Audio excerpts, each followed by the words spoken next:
जी, शांति तो ये बहुत बहुत बहुत ही शुक्रिया। अलौकिक बात बताई और रहस्यमय है। मेरा चौथा जन्म हुआ यह कि एक बार मेरे जीवन में फिर पलटा आया। शिव बाबा ने यज्ञ को तथा यज्ञ माता और यज्ञ पिता कि सतयुग में देवताई जीवन कैसा होगा, उस समय के संस्कार कैसे होंगे और खान पान आदि की रीति कैसी होगी। अतः उस करण करावन हार दिव्य दृष्टि के दाता, दिव्य दृष्टि विधाता प्रभु ने मुझे एक और जन्म दिया। कैसे? अनायास ही एक दिन मुझे शिव बाबा ने विशेष प्रोग्राम दिया। उसके अनुसार मैं अलग ही एक कमरे में कई दिन तक रही। मुझे भोजन करने के लिए मना थी, थोड़ा फल और दूध लेती थी, न किसी की बात सुनती थी, न किसी से करती थी और न किसी अज्ञानी व्यक्ति को देखती थी। मुझे ऐसा लगता है कि ये जो बात जा रही है वो जो ट्रांस में जाने वाले रोल था, ऐसा। एनीवेज, न किसी अज्ञानी व्यक्ति को देखती थी। निरंतर योगाभ्यास की आज्ञा मुझे मिली हुई थी। एक बहुत क्लियर, सूर्यमुखी फूल की तरह। हेलो। यहाँ पे बाबा बहुत क्लियर करते, ट्रांस में नहीं एक था। सूर्यमुखी फूल की तरह मेरी यस, दिनचर्या थी। शिव बाबा की याद ही मेरा एकमात्र काम था। आवाज नहीं आ रही? आ रही बोले बोले। अम, शिव बाबा की याद ही मेरा एकमात्र काम था। बस इस प्रोग्राम के परिणाम परिणाम स्वरूप मेरे इस जीवन के सभी संस्कार तरोभावित इमर्ज हो गए। इस संसार की सभी स्मृतियां गुम हो गई, सभी दैहिक नाते भूल गए और दृष्टि वृत्ति सब पलट गई। मैं जीती जागती तो थी, परंतु मुझे अपने देह का नाम, आयु व परिचय, मेरे जो अलौकिक। आपका जा रहा है, आ रहा है आवाज। रश्मि जी, आपका आवाज चला गया हेलो, है। हाँ, आपका आवाज जा रहा है, आ रहा है। अभी आ रही है? अभी आ रही, लेकिन आपका आवाज आगे पीछे जा रहा है। रश्मि जी, आप ध्यान रखिए कि कैसे हो रहा है।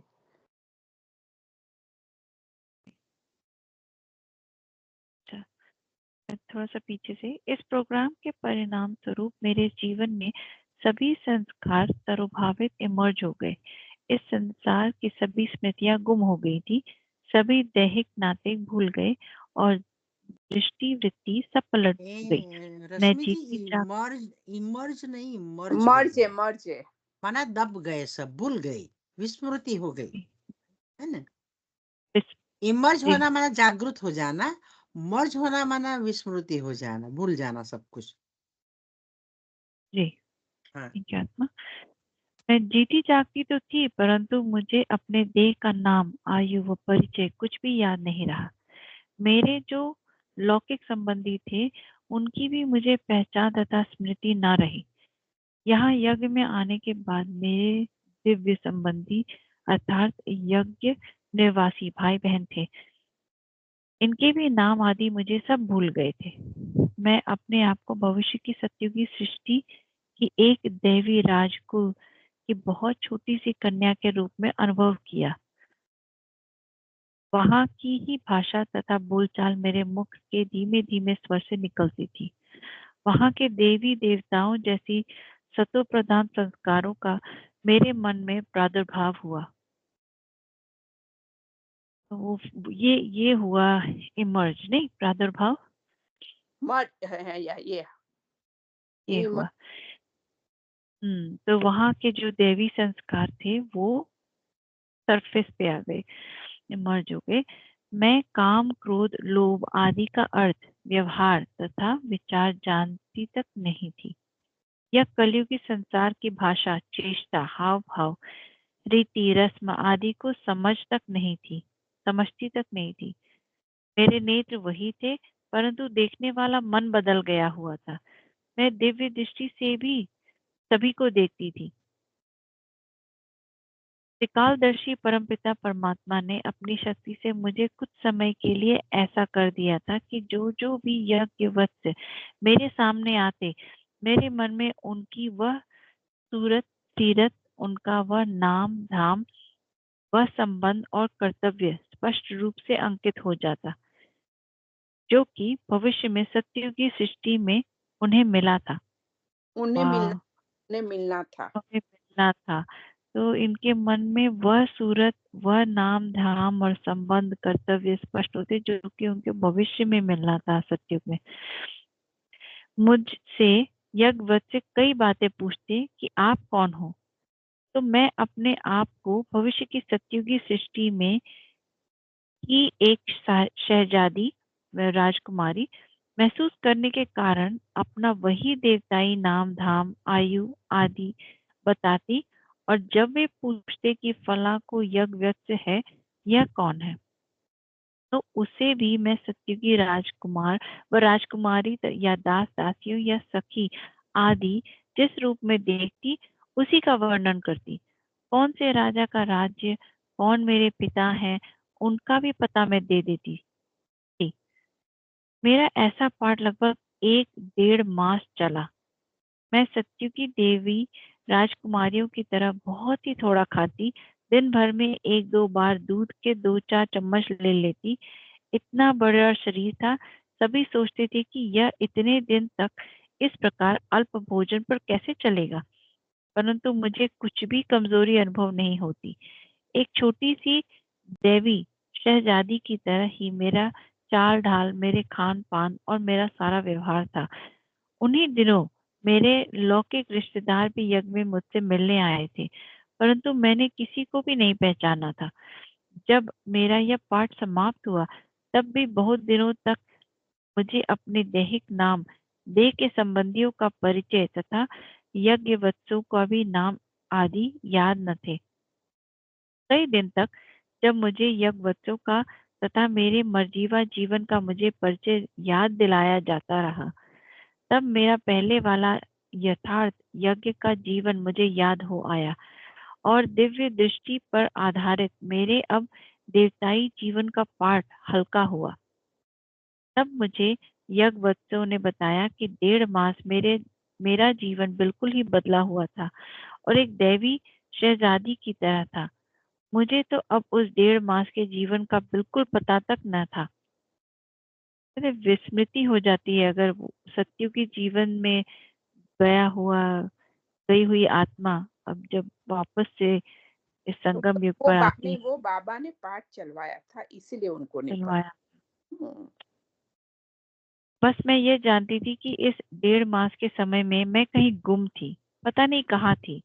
ऐसे मैं अपना चौथा और विचित्र जीवन मानती हूँ, जो कि स्वयं परम पिता परमात्मा के दिव्य शक्तियों के प्रभाव से कुछ काल के लिए हुआ।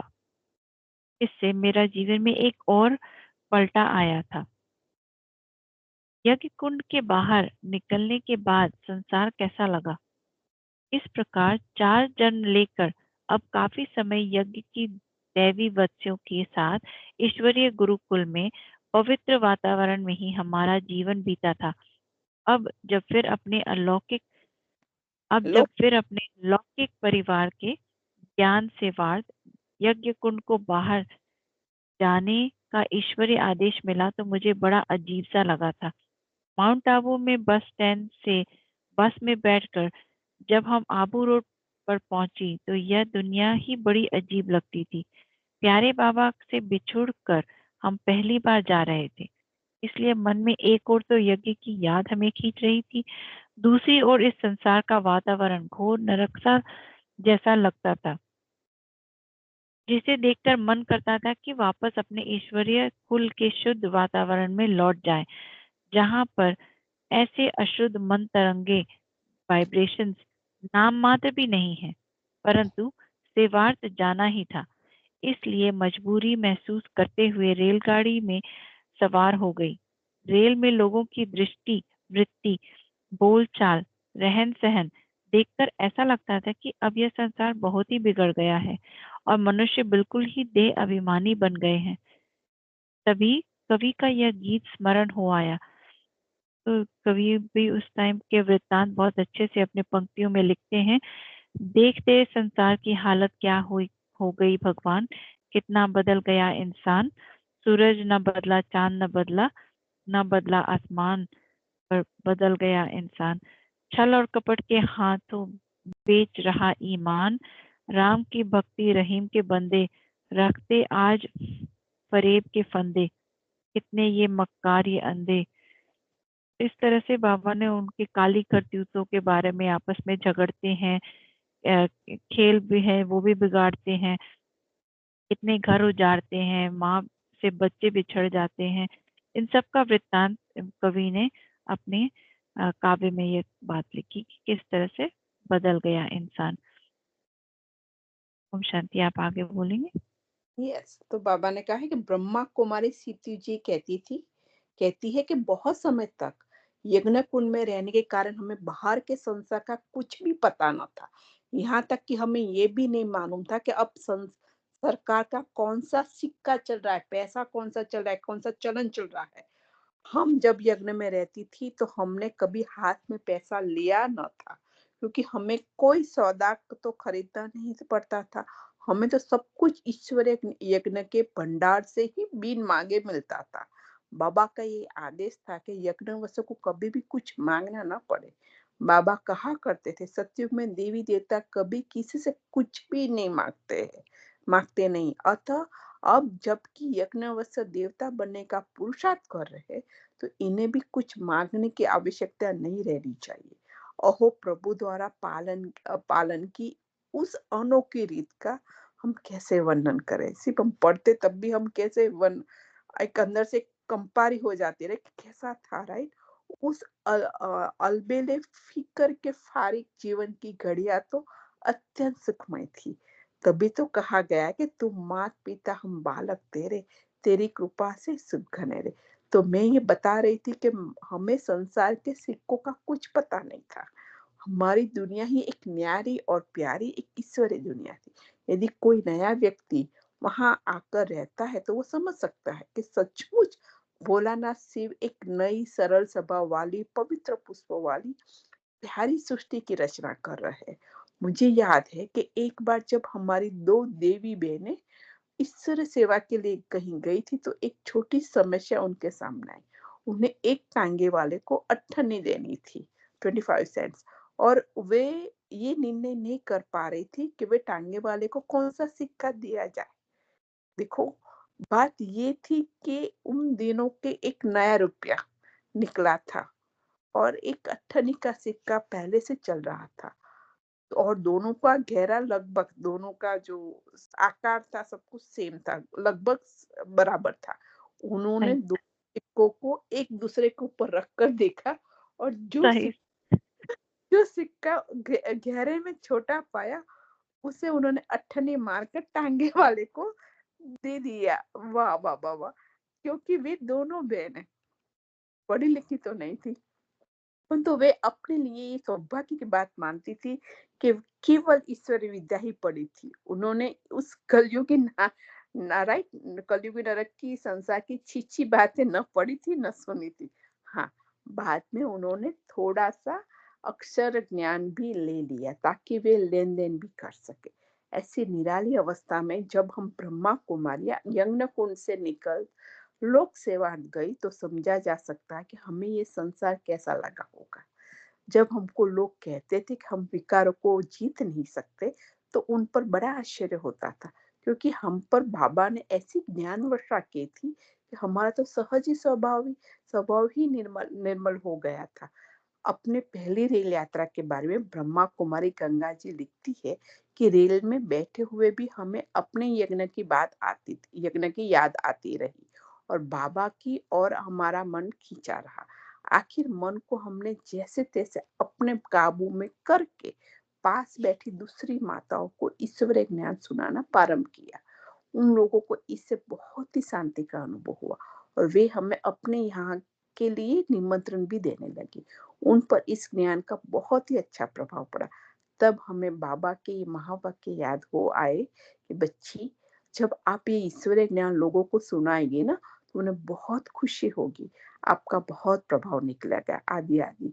हम जब ब्रजकोठी में बाबा से विदा ले रही थी ना, तो बाबा ने हमें अलौकिक स्नेह से युक्त दृष्टि से निहारते हुए पुचकारते हुए कहा था, बच्ची जाओ, आप शक्तियों का काम ही है सभी आत्माओं को जगाना और खूब सर्विस करो। एक दिन आएगा कि तुम्हारी ज्ञान धारणा का चमत्कार देखकर तथा पवित्र जीवन देखकर लोग तुम्हारी जय जयकार करेंगे आदि आदि। अब ये वही महावाक्य साकार हो रहे थे। अस्तु हम मनोहर इंदिरा बहन जी के उन लौकिक संबंधियों के यहाँ पहुंची जिन्होंने हमें निमंत्रण पत्र में ये लिखकर भेजा था कि आप आकर अपने 14 वर्ष की तपस्या से और आध्यात्मिक अनुभवों से हमें भी जगाओ और ज्ञान अमृत पिलाओ। हमने उन्हें ये तो सूचना दे ही दी थी कि हम लोग प्रातः बहुत जल्दी उठती है और स्नान आदि करके ईश्वर स्मृति में लवलीन होती, अतः हमारे लिए एक अलग कमरा चाहिएगा। हमने उन्हें ये भी बताया हुआ था कि हम अपने ही हाथों से अपना भोजन बनाते हैं और हम कोई भी अशुद्ध अथवा तामसिक भोजन नहीं लेती। इसलिए यहाँ यहाँ हमारे यहाँ रहने पर घर में प्याज आदि तामसिक पदार्थों का प्रयोग नहीं होना चाहिए। इसके लिए उन्होंने उचित व्यवस्था कर दी थी। अतः जब हम उनके यहाँ जाकर ठहरी, तब हम ईश्वरीय नियमों के अनुसार ही रहती थी। हम उन्हें भी ईश्वरीय याद में स्थित होकर भोजन बनाने तथा भोग लगाकर भोजन खाने की प्रेरणा देती थी। उन्हें ईश्वरीय ज्ञान भी हम नित्य प्रतिदिन सुनाती और पवित्रता का मार्ग भी दर्शाती थी। उन पर हमारे जीवन का काफी प्रभाव पड़ा, परंतु वे इस भ्रम में पड़े हुए थे कि गृहस्थ तथा व्यापार करते हुए उन नियमों का पालन करना कठिन है। आत्मा कौन सा पेज हुआ अभी? 218। तो हम यहाँ फिनिश करेंगे, क्या करेंगे? कर लेते हैं। चलो 18 हो गए। तो पंडित जवाहरलाल की इस तथा इंदिरा गांधी जी की भेंट। जब हम दिल्ली में उनके यहाँ ठहरी हुई थी तो एक दिन हमने उन लौकिक संबंधियों से कहा कि हमें पंडित जवाहरलाल नेहरू जी के तथा इंदिरा गांधी जी से भी मिलना है, क्योंकि हमें उनको भी ईश्वरीय संदेश देना था। हमारी यह बात सुनकर हमारे वे लौकिक संबंधी मन ही मन हम पर हंसते थे। प्रत्यक्ष रूप में वे हमें कहते थे कि नेहरू जी की से आप कैसे मिल सकते हैं, वे तो जनता को मिलने का समय नहीं देते जब तक कि कोई ऐसा कार्य या कोई अत्यंत महत्वपूर्ण बात न हो। तो उन्होंने इस बात को महत्व भी नहीं दिया। नेहरू जी तो भारत के प्रधानमंत्री थे, बेताज बादशाह हैं, बहुत ही व्यस्त रहते हैं। यदि वह इस प्रकार सभी को मिलने का समय दें तब तो वे कोई काम ही न कर सकेंगे। अतः वे हमारे लौकिक संबंधी हमारे उस संकल्प को असंभव मानकर टाल देते। हमने तो उन्हें अपने साथ इसलिए चलने के लिए कहा था कि हम दिल्ली में पहली बार आई थी और दिल्ली के रास्तों से परिचित नहीं थी। खैर, जब हमने अपने संबंधों का उत्साहवर्धक मतलब निराशावादी न देखा तो प्रभु का आसरा लेकर स्वयं ही नेहरू जी से मिलने निकल पड़ी। बाबा ने नेहरू जी को एक ग्रामोफोन रिकॉर्ड तथा कुछ साहित्य ईश्वरीय सौगात के रूप में देने के लिए हमें आदेश दिया था। तो ये बहनें तो बाबा के आदेश पर थी। अतः हमने सोचा कि हम प्रभु प्रेरणा के अनुसार ही तो प्रभु संदेश देने जा रहे हैं, अतः चलो हम चलती हैं। फिर हम 3 मूर्ति भवन में जा पहुंची। हमने उनसे मिलने का समय दिया था। पहले हम इंदिरा जी से मिली थी। उन्होंने हमसे पूछा कि यह ईश्वरीय यज्ञ भारत की क्या सेवा कर रहा है, यहाँ कितनी माताएं रहती हैं, क्या ज्ञान मिलता है, आदि आदि। हमने उन्हें ईश्वरीय संदेश तथा माउंट आबू में यज्ञ में पधारने का निमंत्रण तथा ईश्वरीय साहित्य दिया। फिर हमें नेहरू जी से मिलाया गया। उन्होंने हमें ईश्वरीय साहित्य और निमंत्रण के अतिरिक्त वह रिकॉर्ड भी दिया। उस रिकॉर्ड में यज्ञ माता सरस्वती जी का एक दिव्य प्रवचन भरा हुआ था, जिसमें वर्तमान समय की पहचान परमपिता परमात्मा द्वारा हो रहे ईश्वरीय कर्तव्य, आने वाले महाविनाश, जीवन में पवित्रता की आवश्यकता आदि आदि पर प्रकाश डाला गया था। हमने उस मुलाकात में उन्हें वह रिकॉर्ड देते हुए उसमें भरे संदेश का सार बताया। दिल्ली में चांदनी चौक के प्रसिद्ध गौरी शंकर मंदिर, जो कि लाल किले से निकट है, में भी हमारे 2 दिन भाषण हुए। मंदिर के सेक्रेटरी ने हमें मंदिर में ऊपर एक कमरा हमारे निवास के लिए तथा आने वाले जिज्ञासियों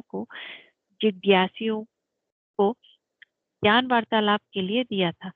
जिन दिनों हम वहां ठहरी हुई थी, उन दिनों मंदिर में आने वाली माताएं पूजा करने के बाद ऊपर हमारे पास आती थी। उन्हें जब हम ईश्वरीय ज्ञान सुनाती तो उन्हें बहुत ही आनंद मिलता। पुरुष भी आते थे। हम सभी नर नारियों को ईश्वरीय स्मृति में अर्थात योग में बिठाती थी। उन्हें बहुत शांति अनुभव होती थी। कुछ एक माताएं ध्यान अवस्था में भी चली जाती थी। उन्हें कलयुग सृष्टि के महाविनाश तथा सत्ययुग सृष्टि के स्थापना के दिव्य साक्षात्कार भी हुए। कभी कभी ज्ञान की प्यासी उन माताओं को घर लौटने में कुछ थोड़ी देर भी हो जाती। वे घर वालों को आत्मिक नशे में दिखाई देती। उनके घर वाले उन्हें डांटते डपटते भी थे। जिस किसी को साक्षात्कार हुआ था वह अपने परिवार वालों को अपना अनुभव सुनाती थी, परंतु उनके कुटुंब कहते यह भोली माता है, इसे किसी ने जादू लगा दिया होगा। अरे, साक्षात्कार होना क्या ऐसे मामूली और सहज बात है? घोर तपस्या करने पर ऋषि मुनियों को भी साक्षात्कार नहीं हुए। वे उन पर जादू हुआ मानकर उन्हें मंदिर में न जाने देते और यदि वे हट करती तो उन्हें मारते पीटते। कुछ पुरुष यह देखने चले आते थे कि यहाँ कैसा जादू है, परंतु जब वे सम्मुख आकर ज्ञान सुनते तथा वातावरण देखते तब वे समझ जाते कि इन बहनों का जीवन उच्च और प्रभावशाली है तथा यह ज्ञान जीवन में पवित्रता के लिए प्रेरणा देने वाला है और प्रभु की प्रीति पैदा करने वाला है। जो सम्मुख आकर प्रभु ज्ञान न सुनते वे भ्रांतियों में ही पड़े रहते। हम 1.5 मास उस मंदिर में रही होंगी। दिनों दिन सत्संग में आने वाले की संख्या बढ़ती गई। मंदिर में पुजारियों ने देखा कि माताएं और पुरुषों का ध्यान अब ऊपर सत्संग सुनने की ओर और उनका ध्यान पूजा की ओर कम तथा योग की ओर अधिक हो गया। उन्होंने यह भी देखा कि यह बहनें देवताओं की पूजा करने के बजाय देवताओं के जैसे गुण धारण करने की शिक्षा देती हैं और देवों के भी देव जो एक परमपिता परमात्मा शिव है, उनके अनन्य स्मृति में स्थित होने के सहज विधि समझाती हैं, जिस पर लोग आकर्षित हो गए हैं। अतः उन्होंने मंदिर के प्रबंधक कमेटी के सदस्यों को उकसाया। इसके परिणाम स्वरूप मंदिर के प्रबंधकों ने हमें कहा कि जितना समय यहाँ रहने के लिए आपको निमंत्रण दिया गया था वह अब पूरा हो गया है। अब यहाँ कोई और महात्मा आने वाले हैं। हमारे उस स्थान को खाली करने की हमने भी उस स्थान को खाली करने ही उचित समझा, परंतु सत्संग में आने वाली माताएं, कन्याएं तथा भाई इस बात के लिए तैयार न थे कि सत्संग बंद हो। अतः उन्होंने प्रबंधकों को आग्रह किया कि जिस फलस्वरूप हमारे प्रवचन तो चलते रहे, परंतु निवास अर्थ अन्य स्थान पर प्रस्थान किया।